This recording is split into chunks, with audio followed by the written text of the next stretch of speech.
evening, wherever you are in the world. This is Matt, co-founder of Metafied, calling in today, Wednesday, October 29th at 2:34 p.m. over here in Eastern Standard Time.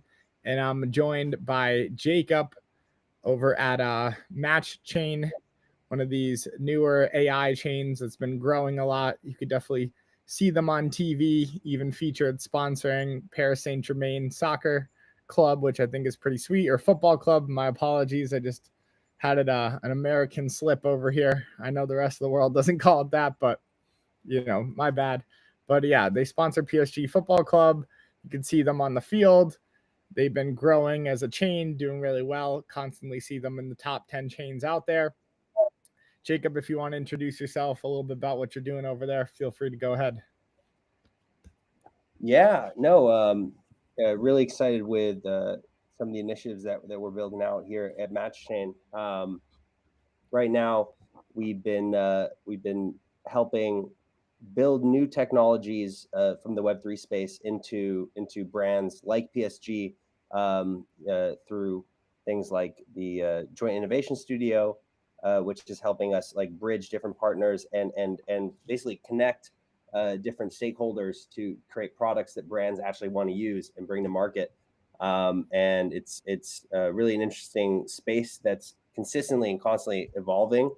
As we see Web3 go more mainstream, and it moved from just being, financial instruments that people are investing in to full scale business and business models and integrated business models with tokens and stuff. I think we'll see more brands start to adopt this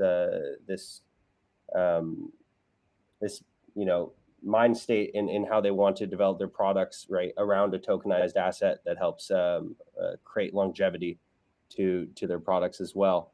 So I think it's really interesting time. There's a lot that we're creating here at Matchain. Really excited to showcase this Supercharged Metafied app, which is, I think it's just an interesting crossplay of really advanced freedom, right, to predict and a little bit of fun, So I'll pass it back to you. Thanks, man. I appreciate that. Yeah, and I think you said the important thing there, which it's got to work for traditional businesses. You got to make it accessible, break down those barriers of entry. And if it doesn't work for them, who are you really serving at the end of the day? You might have this niche audience, but a lot of the time that doesn't grow or that doesn't bring in the money. You got to make crypto accessible to the average day person, get these brands, build up the trust, have them start to come into the space. So I think what you guys are doing is, really admirable. It's something we need in the space right now. Continue to go after those larger brands, bring that IP into the space and, put them on these electrified rails and see them grow at exponential rates. So thank you for that. And a little bit just before we break into gameplay, because I know you're excited to start playing. Over here, we have our 1 day game, which is one of the things that we run consistently. These pots will get up to about $1,000 right now throughout the day. And what we're actually trying to do in these 1 day games is predict the closing price of BTC. You could put up to 5 positions in for the day, depending on how accurate and how early you put that position in will determine your outcome. You could see I'm on the top of the leaderboard over here right now. So that's me. Looks like I got a 3x, but depending on how the day goes, we'll see how that settles out. We've seen some pretty crazy payouts from this so far. But what we're going to focus on today is the 1 minute fast-paced games. So if you change your interval or your time frame to the 1 minute, you'll be entered into our Supercharged event. So we're giving away USDC prizes for the top streak winners. And we'll also be funding people if they put up to $5 of like BNB, which is, the token that you guys have been using on chain for gas. If you put that into the game or use the Matchain USDC, you'll get a match of up to $5 on that. So you can start playing in these games as well, because we want to incentivize a larger share of the community to start coming and playing and having some fun with us. So we're going to go and start to play your first positions. So just to explain the rules to you, since maybe you haven't played before, This purple line right here signifies the live Bitcoin price feed. It's constantly jumping up and down. It's getting updated every second. So we get tick for tick data. It's very granular on the ability to see the Bitcoin price.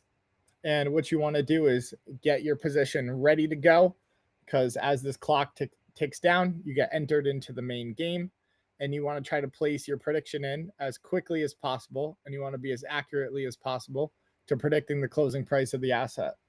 So we understand that not everyone's going to get the right price.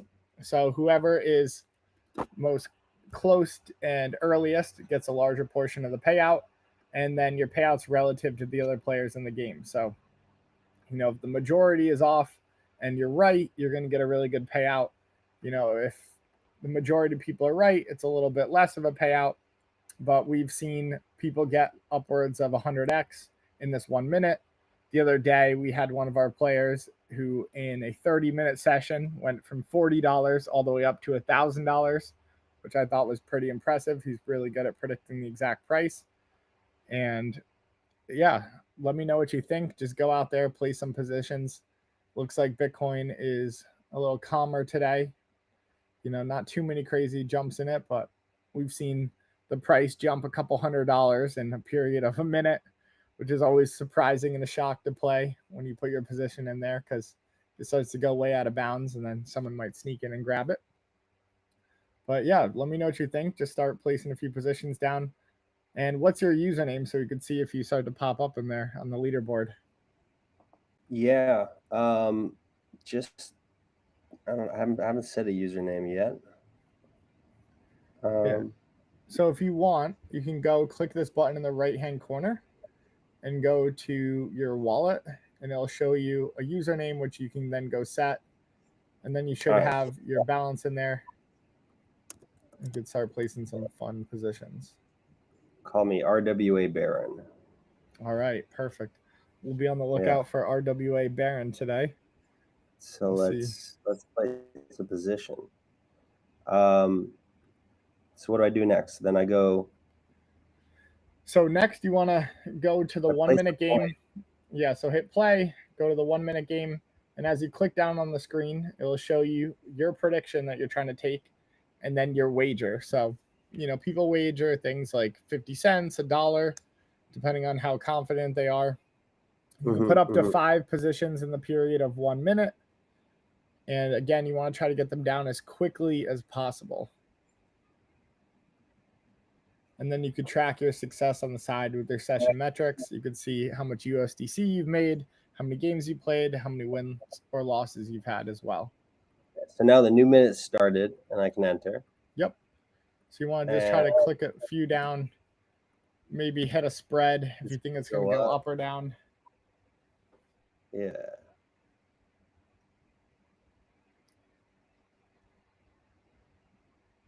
Put one in there. I think we're even going to get higher. Very nice.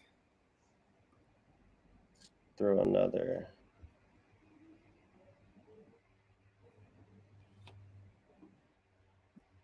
I think we're going to get a little spike up. Yeah. Get a little closer. Yeah, that's what I'm talking about.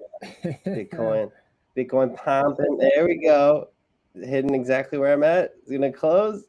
Oh, this is right where I put it. Oh, went a little bit lower. Oh, this is fun. This is some fun stuff, dude.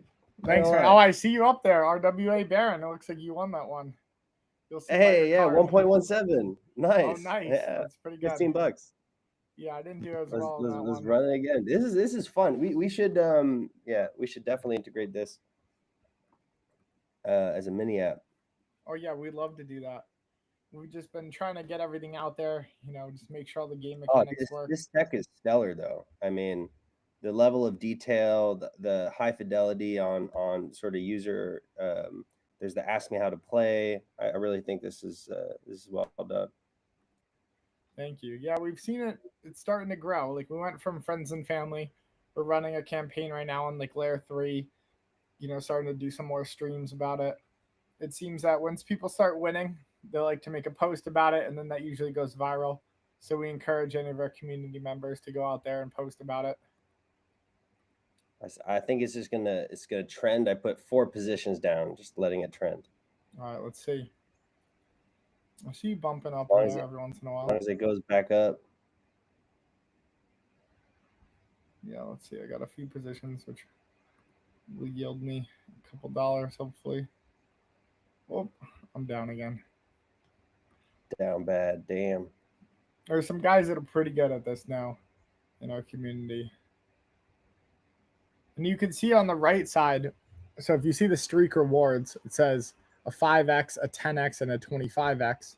So a portion of each game goes to building up those rewards. So if you can be in the top 2% of players 5 times in a row, you'll earn the 5x streak pot. And if you could be in the top 2% of players 10 times in a row, you'll earn the 10x pot. And then do it 25 times in a row, and you'll earn the 25x pot. So the hope is one day the 25x pot grows to over $1 million, and then someone goes out there and hits it and has their life changed overnight. But I would even say the 10x pot is pretty juicy right now, sitting at a 460 USDC. So it definitely would be good if you placed a couple dollar positions and were able to win it. Oh, I had a good return there for a second. Let's see. I had a good return for a second. Let's see. Yeah, we try to make it update as fast as possible, so you're always kind of locked in there. And you could tell the last 10 seconds is where a lot of the drama happens. So we blocked out the last 10 seconds of the game where you can no longer put in a position. And that is so you can, sit there, watch it, get excited about it. Also prevents people from sneaking in last minute. But if you were to try to sneak in on like the 45-second mark, you wouldn't do as well as someone who came in on the 5-second mark because you didn't spend as much time in game. So that's why it's important to be as early and accurate as possible to predicting the price.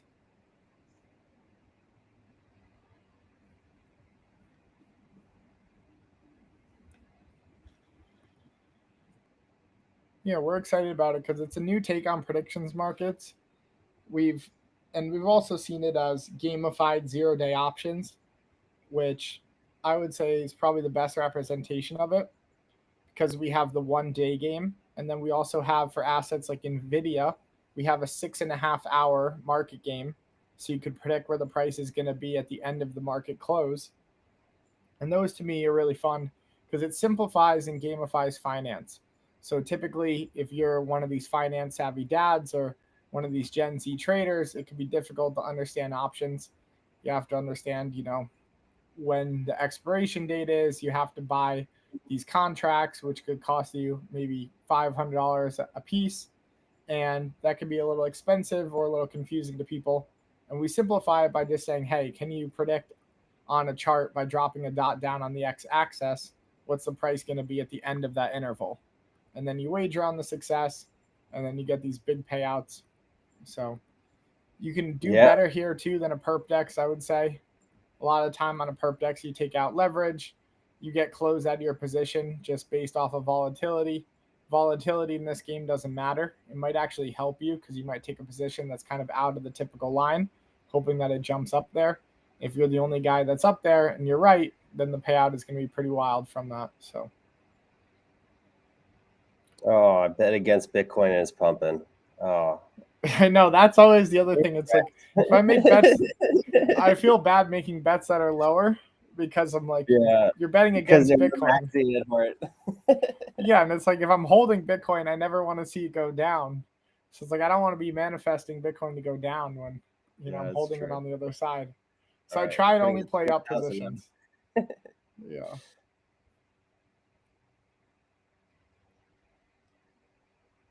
And you can see the payout mechanism is pretty fair. Like I've been putting down about $5 each time. I'm down $3 right now overall. But I've had multiple turnovers of $5 and won some, I've lost some. But we try to make sure that everyone, doesn't get their feelings hurt if they end up losing. And when you do lose, a lot of the time you're not losing 100% of your tokens. It's actually impossible to lose 100%. You only could lose 99%. So it gives you always a little bit to continue to play.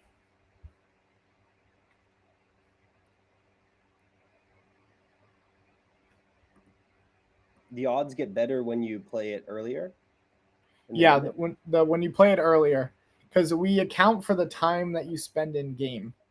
So it's showing when you place a position early that you're confident, you know what the price is going to be, you get it down there earlier.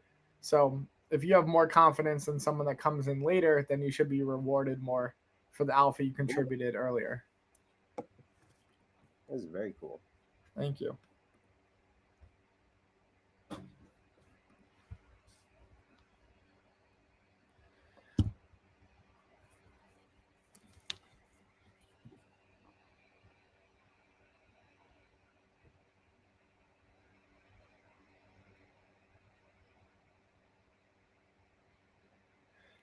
And why don't So you tell what's us a little bit about Matchain? I yeah, think the community would probably love to hear about it, learn a little bit more. You know, if yeah, anything you want to talk about how you guys got started, what some of your mission is, some of the stuff you have hidden away from the public about growth. yeah. We've been building out lots of technology with different partners, right? One of the things that we're working on right now is called Match AI. Match AI is a basically a tool suite where we can customize for brands their connection between the user, our Match ID, which is the decentralized identity solution for anybody who wants to come in and easily create an account, but not and identify themselves by their current um, current web footprint, right? So you can log in with any of your different socials and kind of prove your identity that way through a Match ID. And that's kind of the core component along with our chain where we launch all our partnered apps. Um, the Match ID and plugging into the Match AI, we've created something which is basically like ask a brand. So it creates a space where a brand can optimize different data. They can put different data available, data sets or actions that you could take with a brand, and then enable that to be accessible for a user. So you can think of it like having a personal concierge, so to speak. And we're building a lot of stuff on the back end to kind of bring some real products to market. We believe in yeah I, identifying brand problems and then solving that with Web3 as a really strong go to market Mhm. strategy. Um, and yeah, there's a lot of stuff that's been cooking. Another project that we're working with is Dial, um, which is created a Web3 communication layer that includes wallet to wallet calling, wallet to wallet messaging, video streams, and party lines off of your wallet based social account, and then the ability to integrate D apps such as this. Um, into the live stream as well. So there's so much that we're cooking and building, and it's just one of those funny things, right? When you're in a bull market and you're building, and you can talk as much as you want about what you're building, but if you're building, you're building, and there's not necessarily a product out there generating the revenue like yours. Mhm. Um, and yeah, that's I like the calling factor because if I see someone dump a lot of Bitcoin, I could go up and call them and say, "Hey, why are you wrecking my bag?" yeah, exactly. Oh, yeah. I mean, with it dial, it's very interesting. Like, you launch a token, and you are the dev wallet holder, then you can be the party stream holder of that live room, and you can prove that you're the owner of the smart contract, right? Mhm. And it kind of brings us back to like communication primitives in Web3, which we need um, to avoid social fraud and other things that occur a lot because we're all using Web 2 apps. They're Web 2 by nature. Um, and yeah, I think there's a lot that can be done, and that team is a team of crack coders that are always adding new features, and I feel like you're similar. Yeah, we try to build out as much as we can. Make it same thing that you guys are doing, making it accessible to the average day person, making it a need in their life and not some extra piece. We're trying to do the same thing of, hey, people like finance. Finance can be confusing. How do you simplify this and bring it to more people afterwards? Or Yeah. use the, the good parts of this technology, which is it's verifiable, it's transparent, it's fast. So how can we take those good characteristics and improve someone's life with it? So I like how you guys are thinking. I think we think exactly the same type of way. Yeah. When did you get into crypto, or how was your crypto journey? I got into crypto, I think like 2017 before the 20K run when it Mm-hmm. was still at 2K. Um, and I had gotten some money from my grandpa, and I thought to put it all into crypto, buy two That's awesome. Bitcoin, and I didn't. Oh no. The classic story, right? Yeah. You're like, I You're knew like, yeah, about this. I had that nagging feeling in the back of my head that said just ape it all in, but I didn't listen. Yeah, exactly. Yeah, I like to say that, if you're someone that bought, you know, 10,000 Bitcoin and when it was like a dollar, you're not going to hold to 10,000. You're going to sell it 100 for sure. Yeah. Yeah. Oh yeah. A lot You're of never people going to, definitely sold out at those right? times. You already get a 10x, dude. You're beating the market crazy. Like, you got to be insane to be looking at an 1,000x in your head, just like waiting. That's what I Right. always say. 'Cause a lot of people ask me, how to invest, and I'm not supposed to give out any financial advice, and none of it is financial advice. These are just things of friends. But I tell them, I'm like, hey, take your money out when it can actually do something for your life and make like a major change. So it's like, put it in there, hold it. If you're up maybe a couple $100, 1,000, probably not the best idea to take it out. It's not really going to do much for you. Just hold long term. But say you come back in a couple of years and it's worth the amount to put a first down payment on the house or even buy that house. I'm like, that's a good opportunity to take your money out because at least you could have the security of now I own my own house. That's an investment in its own. Instead of losing money to rent, now you're at least, stacking that money up every single month, taking a little bit off your mortgage each month. And now you have that house as an investment afterwards. So I tell people, yeah, take it out when it's going to change your life. Do the smart thing. You never want to go back and say, oh, if I didn't buy that house, I wouldn't have this family or, the security that we have now. So take those opportunities when you can. Don't get Hey, greedy. 1.3x. I just won. Nice. That was awesome. I'm even right now. I'm 6 wins, 6 losses, 1 point. Oh, I'm down. I got 1.4 USDC. I clicked buttons too much. I'm down. That's good. Sometimes it helps. Like if you get them in super early and you get the right spots on there, it can be helpful. How long you been building this? About a year for this product. So before we had a product for market makers and hedge funds, which used to monitor all the assets in the space, like a rating system similar to Moody's. And we predicted the depegging of USDC 3 hours in advance, which is pretty good for our partners. But we wanted to figure out a way to get more data from the market. And my co-founder, Frank, has had in the past more sentiment data than any other founder in the entire world. He had like 3.5 billion cookies on first-party devices per month with this company Social Flow, which if you've ever clicked a link from BBC, New York Post, Wall Street Journal, or Al Jazeera, they definitely dropped a cookie on your computer. They used to optimize the world's media and news utilizing AI to keep your audiences engaged. And he also had first access to the Twitter fire hose, which was all of the tweet data, everything that goes on Twitter. Now it's worth a couple $1 million a month, and only a few companies have that today. So he's had more sentiment data again than any other founder in the entire world. And he explains sentiment data as he explains using sentiment to train AI is like raising a bad child. Like you have a child in your house, he's got a localized language and he's got localized behaviors. And then you think, I'm sending him off to school so we could get more learning.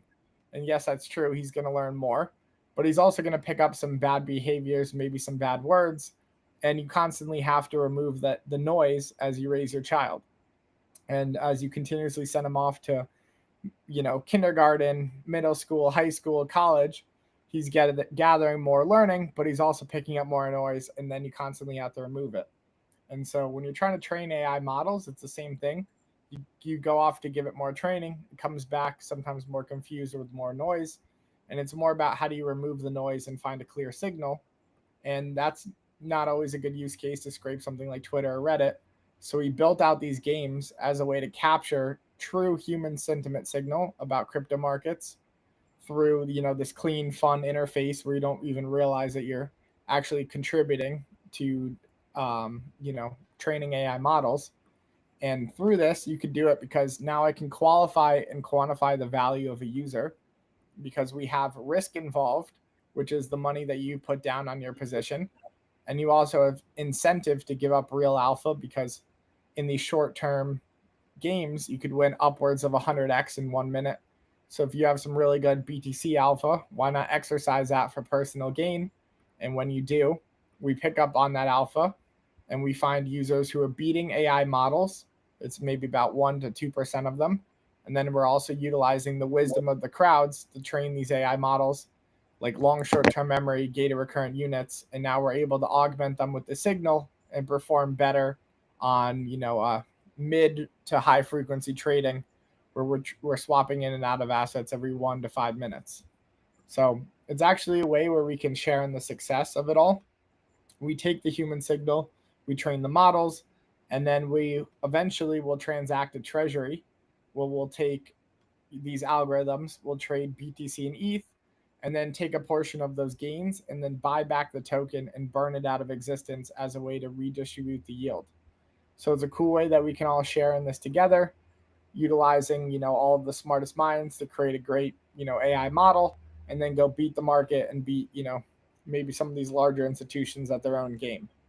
So that's the larger idea. It's a way to democratize finance for people in a better way, I think, than these AI agents, because a lot of them, are executing a certain type of alpha, and then that only can be executed by so many people.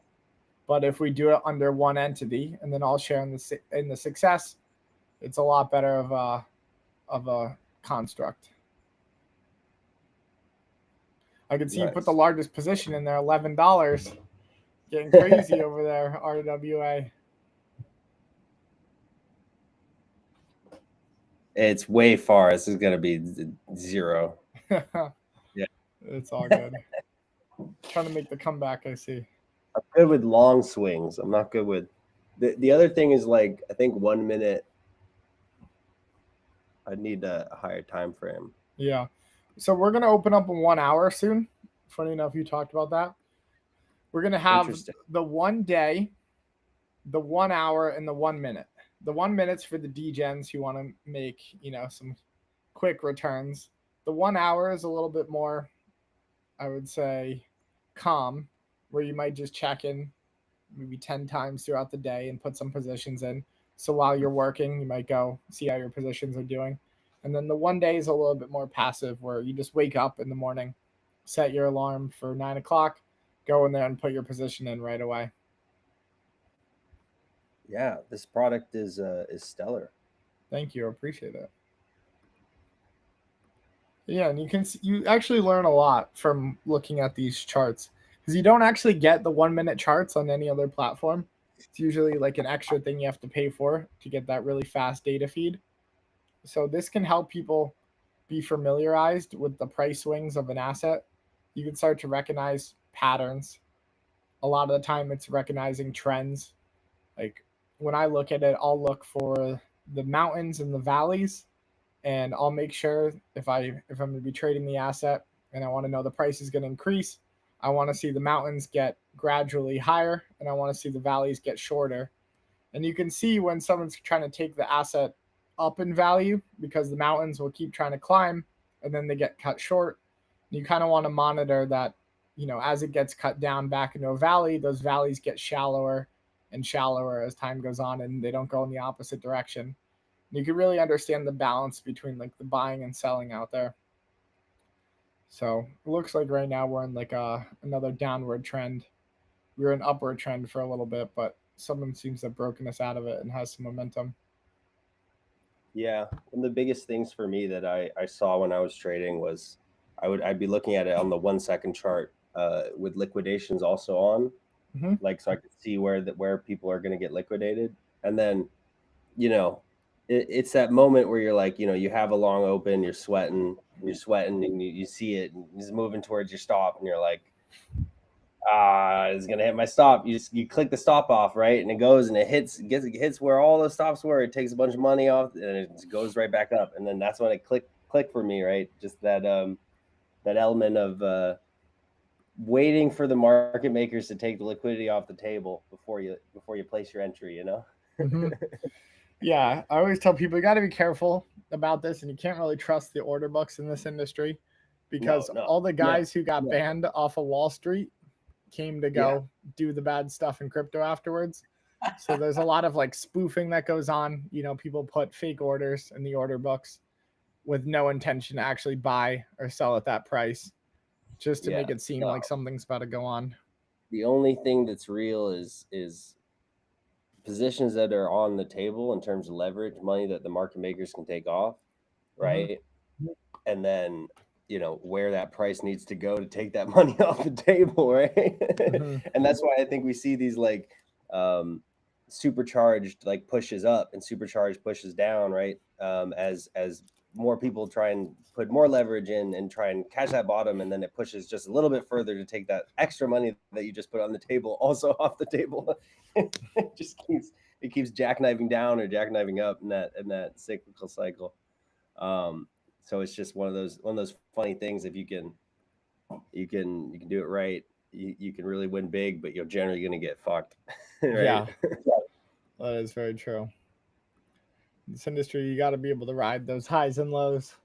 There's always Yep. someone trying to screw you over right around the corner, so you got to always be a little careful. Oh, definitely. The market makers are always out. Yeah, I always say two people make the most amount of money in this industry. It's the market makers and it's also the lawyers. Yeah, They just suck everything dry. it's fair. Yeah. I used to be a VC in like 2020 with the fund out of Singapore. And I used to do a lot of the market making deals for our companies. And I used to Nice. really have to warn people about some of the deals out there because there's a time period where everyone did these types of loan option models and they would do these agreements with the market maker. They wouldn't really have like KPIs to hit certain metrics or, have certain uptime or, like depth and liquidity.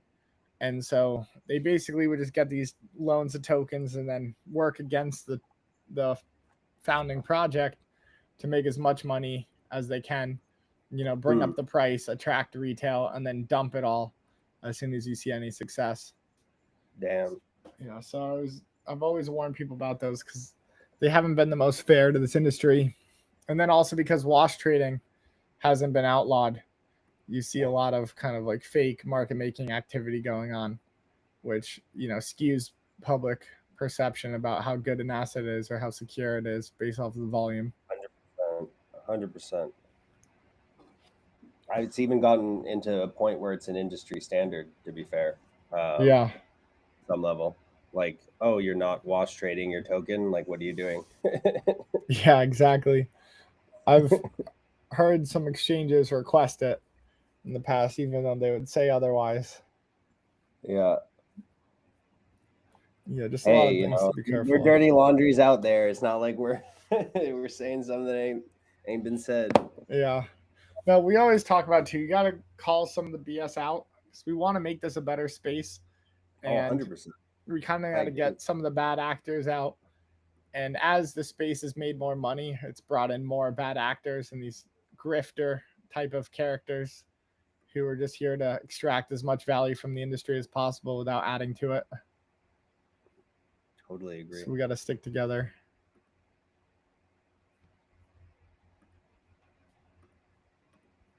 Yeah, I feel the industry has it's come a long way, but now it's being cannibalized a bit, right? And there's a few of the OGs that are still building. making good stuff, and yeah, we just got to not get swallowed by the whales, right? In terms of letting them control the narrative. I agree with that. Yeah, we gotta really protect this space because as soon as you start to allow the big money in and the institutions, they're really gonna change things up. And I haven't really liked the narrative where people were asking the institutions to almost come in and save them because it's like these guys haven't been your friend, and we're talking about products that might eat their lunch or take money out of their pocket, and it's like, keep your friends close and your enemies even closer. Seems like it's one of those situations where they'll talk about, oh, we're partnering or working with this institution. I'm like, no, I think those guys are just monitoring you to see if you're actually becoming real competition or not, or something to worry about. Yeah. Or they're trying to see how they can get their hooks in. Exactly. So that you're not competition, you're product. Exactly. So we really got to work together to bring the space back up. And it's hard though, because even the people who have been good with gathering community and retail, a lot of those guys get big too fast, and then they really have no incentive to do anything anymore. So we got to always be careful too about who we give power to, because I've seen it happen too many times. Like, I agree. Thanks, I appreciate that. I mean, it's good to see it. Like, I'm sure you see it in your day to day. But I do, dude. I do a lot of work with influencer marketing, with KOLs, CT KOLs, TikTok KOLs. So I know the outrageous prices that that can be charged. Yeah, the KOLs want a lot right now. Yeah, and I think it that's what happens then is the meta changes and evolves, right? We had the Yap score, right? And Cookie 3, Jito, and all of these great things have helped us social map a little bit better. But then those things can even get a little stale, right? Because like I saw a great Twitter post that was like, if someone's already gotten all these connections, those connections could not message or interact with that profile at all, and their score could still be high. So it's like a legacy. You'll have a legacy score even if your influence is no longer high, and so there's already a fault in the data there. And yeah, I think people at the end of the day are going to relate to what they can understand, what they want to use, and that's what we got to be making, is things that people want to use, make their lives easier, make their lives better. And I think it's easy in any technical field to really get abstracted from the user when you're building technical features. And I think that's you've done this so well, right? I think this is an app that's highly user experience optimized, in terms of like the dashboard, the features, and the ease of use. So big kudos, Matt, to what you built here. Thank you, man. I appreciate that. That means a lot. It does. Yeah, the KOLs is something we have to crack on our side as well. I haven't found too many people I really trust to work with. I think a lot of them, have broken trust with their communities, led people down the wrong way. People kind of stop listening to them. So it's like, okay, who's worth it? And then their prices are always outrageous, and then you got to knock them down by like 90% for it to be reasonable. Yeah. So yeah, it seems like everyone's kind of gotten away though. It's like you said, if you're a legacy person, you kind of just rely on those old connections. You don't care much about making new stuff. You already made some money, so you're more passive. And that seems to be the case with a lot of this. Like I was saying earlier, we have to be careful about who we empower in this space, because some of these networks, they get rich too fast and then they have no incentive to give it out. Like there's been countless L1s and L2s who have raised, $100 million, and they have all this ability to influence and build more in the space, but then they kind of stop building and, influencing, because they rather just invest the treasury that they've had now at a 10% yield every year. And then they only want to spend, 5% of the treasury so that they're always growing 5% every year no matter what. And that 5% might be a couple, $1 million that they could spend, which is enough to throw events and look like you're staying relevant. But now you're not actually doing much. And then you have the foundation and their employees who are paid by this token, and they know, okay, if we don't do anything, we're always going to get paid, say, $5,000 every single month off of this token. But if we take risks and possibly the token value goes down, then we might be making $4,000 or $3,000 a month. So let's not really take as many risks. Let's try to do it as safe as possible. And that leads to a lot of slow growth and a lot of, missed opportunity, I think. So we need people to be willing to take the risk again, knock themselves out of the comfort zone a little bit.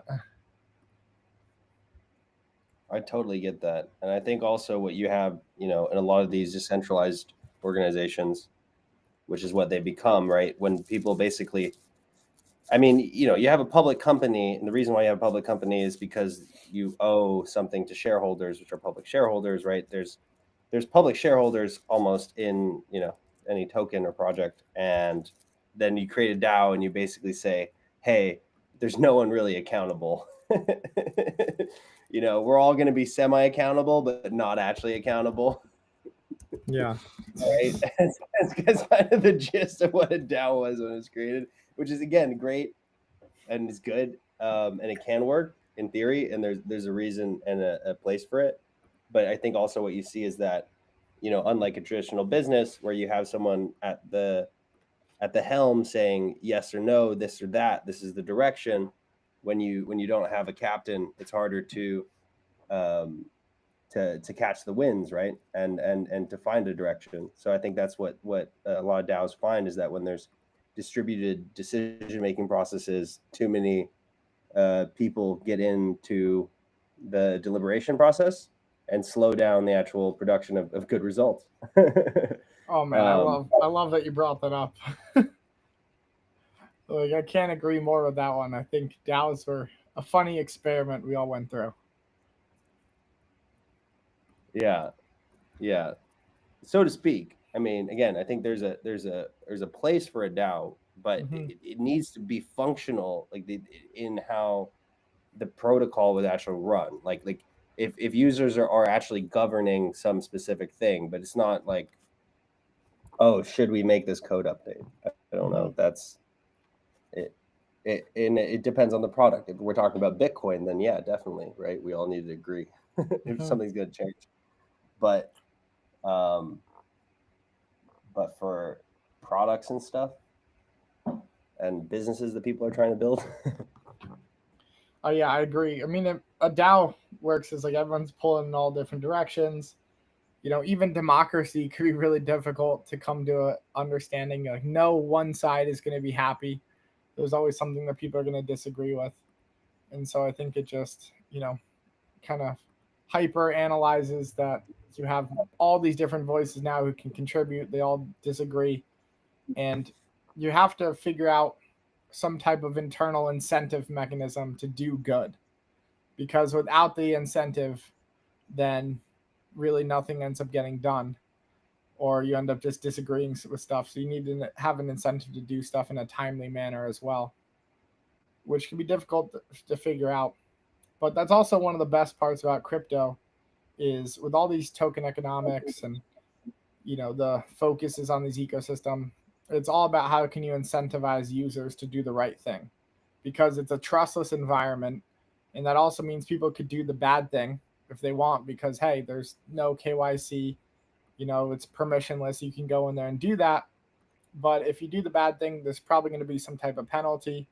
And if you do the right thing, there's going to be some incentive there to reward you for doing that. So we just got to figure out better, economics for how things can do more by pushing positive incentives to do more in a timely manner. Yeah. And it's also just being very accurate.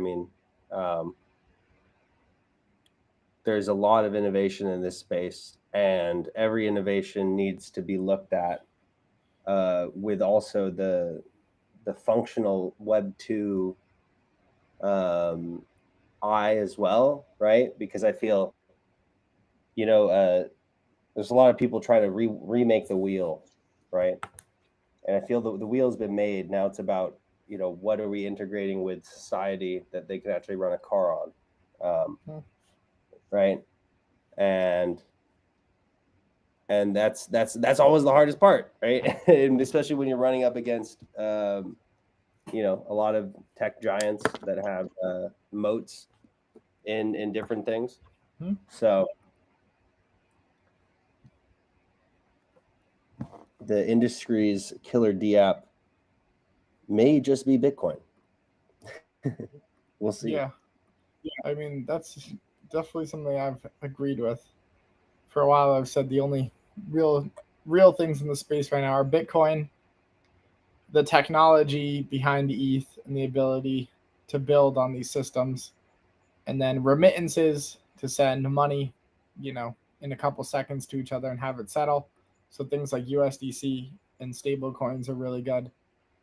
But a lot of the other stuff really hasn't made people's lives better yet. Like the chains are important because it's an infrastructure to do that, build apps, give people access to things, give people ownership as well. But we really got to figure out better ways to, change someone's life with it or make it more applicable to what they have going on right now.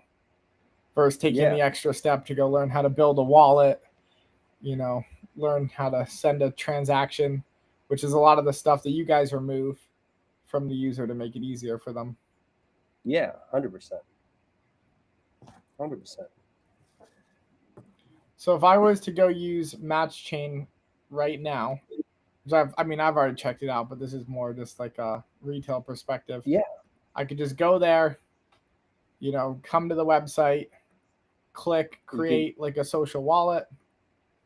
And how fast would it be for me to generate a wallet and then start doing transactions?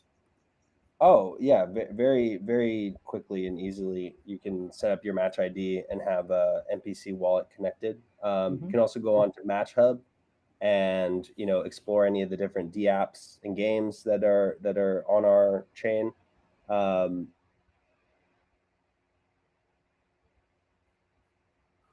it disconnected, Jacob. If you're talking, maybe it muted. Not too sure.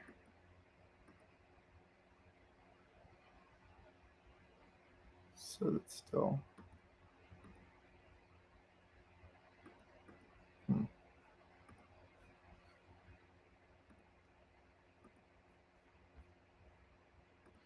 Looks like I lost you.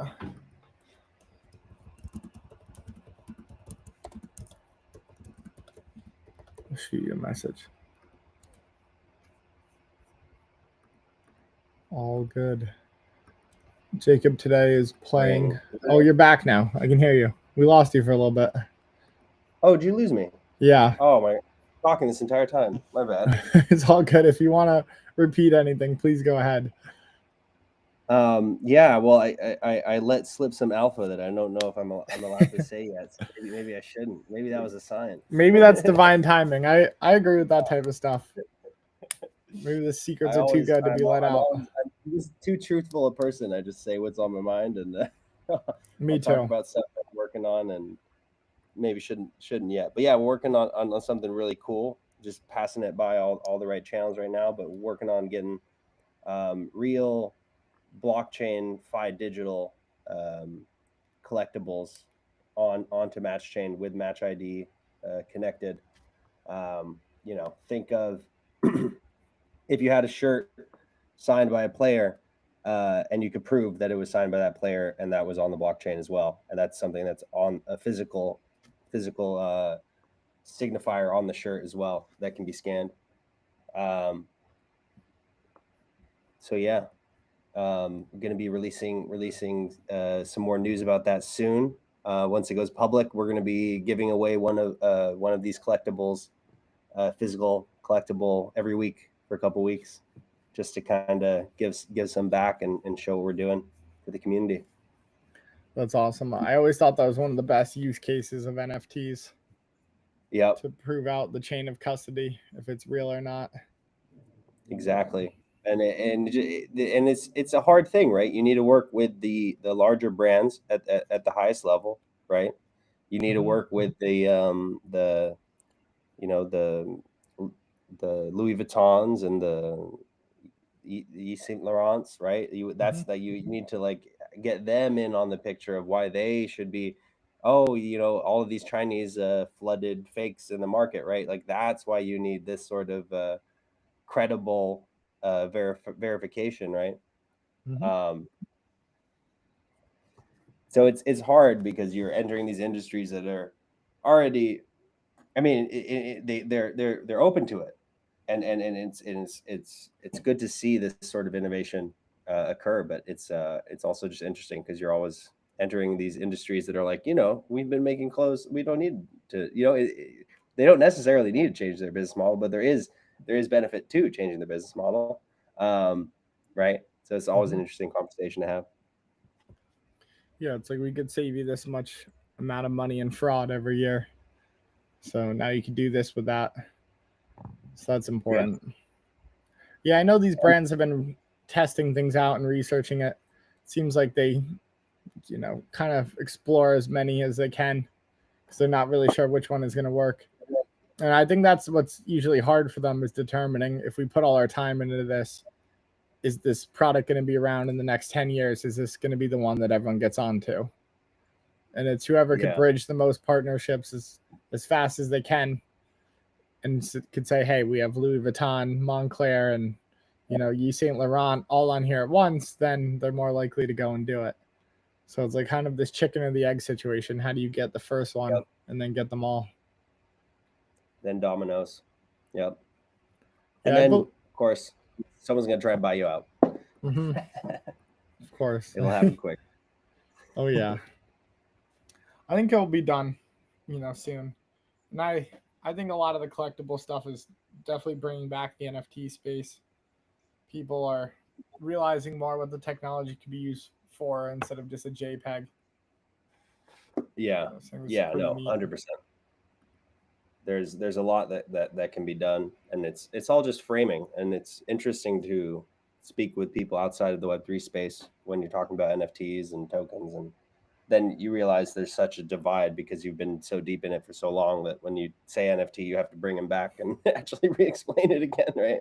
Yeah, And you have to be like, exactly. actually, it's not just a picture. Yeah, it's like that South Park episode where they're like, "Yep," and it's gone. It's gone. Well, haven't done too many NFT trades. Yeah, I missed out on the NFTs. The same guy who got me into Ethereum when it was $5, with my friend's older brother, who got us into it when we were in college at the time. He told me, I asked him in 2019, I think, or maybe it was super early 2020. I shot him a message. I'm like, "What are you buying right now?" So I was like, "Hey, you put me in the right place last time. You'll probably put me in the right place again." And he's like, "Oh, I just bought this like bored ape," and he like sent me a picture. He's like, "I scooped up a few of these," and he's like, "Here, you could buy one." I look at it, and it was like $800, and I'm like, "Am I really gonna spend $800 on this picture of this ape?" And I was like, "I don't really like apes that much, and I don't really like the art that much, so I'm not like emotionally tied to it." So I was like, Yeah, "This thing's gonna make me money," and I was like, I don't really know." I don't And get it. I decided not to, which is definitely a big Ah, mistake. Yeah, should have swept the floor early, dude. I know. I was like, I don't really like apes and monkeys. I was like, they've never really been my favorite animal. So Yeah, should have been playful dolphins. yeah, yeah, I would have done that. There's less you can do with a dolphin's face. I'm gonna be honest. Yeah, I had a crypto kitty or whatever it was back in the day, which I thought was Yeah, cool. I actually am connected with the person that helped launch CryptoKitties and Dap Dapper Labs. Um, that was a crazy moment for sure. Oh yeah, I thought that was just fun and unique out there. And it was more to me like I know you had the ability to breed them and make all these others, but it was so early that I felt like it was just like kind of like on chain graffiti, where you're just like, hey, like here's this immutable chain, and we're gonna put these images of kitties on there. Like that's funny. Like maybe Yeah. this technology will progress in the next, whatever, be big in the next 100 years, and someone can always go look back at the chain and be like, what's this, picture of this kitty that's stored here, and just laugh about it. So I was like, oh, that makes sense to me. Yeah. But 100%. it's all good. Okay, I think we just ended the Supercharged event. We just came to the last minute on the timer over there. So now the interface has shifted, gone back to this blue coloring. So I think we could probably end our time together, even though it's been great having you on. Yeah, it's been absolutely stellar being on, Matt. Yeah, I really appreciate that. It's been really nice meeting you, Jacob, and talking about Matchain. Definitely hoping you guys the best for your success and growth over the next, couple of months and year. Yeah, likewise. I'll be on the lookout if I ever see any football games on TV. I'll be on the lookout for Paris Saint-Germain to see your logo there on the field. That always looks pretty cool. But I appreciate all the good things you said about the game, coming along and playing. And hopefully we had some new community members come and join. Yeah, hopefully. Yeah, and if you want, before you go, try out the one-day game and put a position in there. Yeah, I'm going to do that. And if you want to invite any friends, go ahead. You could earn off of 3 generations of friends. So if your friends come in and they play volume, you'll earn in your daily rewards pool. If those friends invite other friends and they play, you could earn off of those friends. And those friends you invite that invite other friends that invite other friends, you could earn from them as well. Amazing. Awesome. All right. Well, enjoy the rest of your day, Jacob. Thanks for coming on. Well, we'll be doing some more soon. So we're available now on Matchain. If you want to use Matchain USDC or BNB, you can come and enter into the games. We'll be doing some more marketing messaging coming up, some special events. And right now we're matching everyone up to $5 in our game who come from the Matchain community. So a match for a match. Yeah. So come join and let's boost Bitcoin's price up. Awesome. All right. Take care, everyone. This is Matt signing off. Matt.